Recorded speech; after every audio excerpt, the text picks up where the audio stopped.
રાજ્યના મુખ્યમંત્રી ભૂપેન્દ્રભાઈ પટેલના જન્મદિવસના દિને તાપી જિલ્લા ભાજપ યુવા મોરચાએ સેવા દિવસ તરીકે ઉજવણી કરવામાં આવી હતી.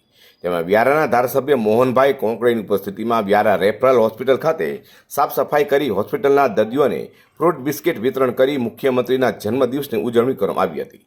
આ પ્રસંગે વ્યારા વિધાનસભાના ધારાસભ્ય મોહનભાઈ કોંકણી સહિત જિલ્લા ભાજપ સંગઠન અને યુવા મોરચાના હોદ્દેદારો નગરપાલિકાના ચૂંટાયેલા સભ્યો પણ ઉપસ્થિત રહેવા પામ્યા હતા. આજના તાપી જિલ્લાના યુવા મોરચાના આગેવાનીમાં સફાઈ કામગીરી અને માન્ય મુખ્યમંત્રીશ્રીના જન્મદિવસ નિમિત્તે આજે સેવા યજ્ઞ એટલે જે હોસ્પિટલમાં જે દર્દીઓ છે એને ફ્રૂટ અને બિસ્કિટ વિતરણ એ માન્ય મુખ્યમંત્રીના જન્મદિવસ નિમિત્તે આજે અહીંયા વ્યારા નગરપાલિકાના પ્રમુખશ્રી, અમારા જિલ્લાના મહામંત્રીશ્રી, સંગઠનના નગરના પ્રમુખ અને મહામંત્રીશ્રી, કારોબારી ચેરમેનશ્રી અને ખાસ કરીને તાપી જિલ્લાના યુવા મોરચાના પ્રમુખશ્રી અને એમની આખી ટીમ વતી આજે આ સ્વચ્છતા કાર્યક્રમ અને દર્દીઓને ફ્રૂટ વિતરણ કાર્યક્રમનો આ કાર્યક્રમ આજે માનનીય મંત્રીશ્રીનું જન્મદિવસ નિમિત્તે એમને ખૂબ ખૂબ શુભેચ્છા. એમનું આયુષ્ય ખૂબ સારું રહે